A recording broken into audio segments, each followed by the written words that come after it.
ভাই বোনেরা আসসালামু আলাইকুম, ড্রিম কিচেনে স্বাগতম। আজকে আমি রান্না করব সিম ভাজি। সিম ভাজি রান্না করব।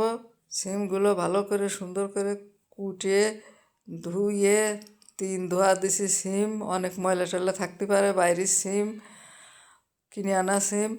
প্রথমে হলুদ দিয়ে দিলাম, তারপরে স্বাদ মতো লবণ দিয়ে দিলাম, তারপরে পেঁয়াজ, তারপরে কাঁচামরিচ সব কাটা দিয়ে দিলাম। এখন লবণ দিয়ে আমি একটু পানি দেব। পানি দিয়ে সিমটা সিদ্ধ হলে সেই সিমটা আমি বাগার দেব। রসুন তেলে দিয়ে বাগার দেবো। বাগার দিলে সিমি ভালো একটা টেস্ট আসে। এখন আমি সিমগুলো একটু পানি দেওয়া হয়ে গেছে, ডেকে দেবো, ভালো করে সিদ্ধ হবে। ভালো করে সিম সিদ্ধ হলে সেই সিমি ভাজি বাগার দিলে খুবই ভালো একটা স্বাদ আসে।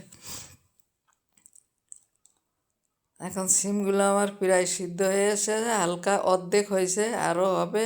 পানিটা টেনে যাবে একদম পুরোপুরি, তারপরে আমি সিমটা তেলে দেবো ভালো করে সিদ্ধ হলে।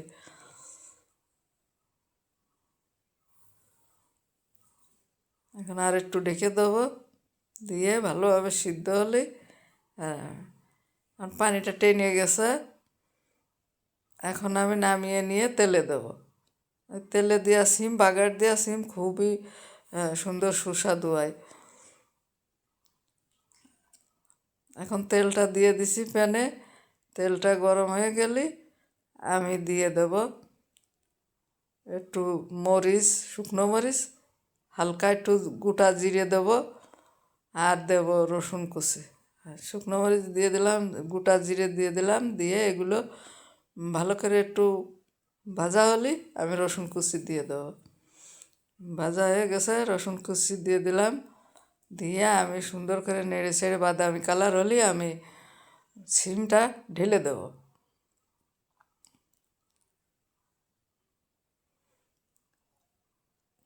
এভাবে রসুনটা বাদামি কালার হতে হবে।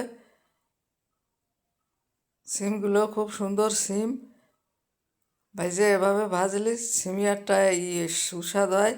সেই সিমটা খাতে খুবই মজা হয়, ভাত খাওয়া যায় অনেকগুলো। আর সিমটা আমি ঢেলে দিলাম।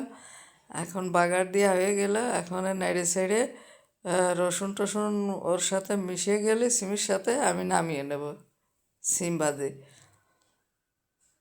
সিম ভাজি ভালো নরম হয়েছে, মোলাম হয়েছে, এ দিয়ে অনায়াসে এক প্লেট ভাত খাওয়া হয়ে যাবে, এত সুন্দর করে ভাজিছে।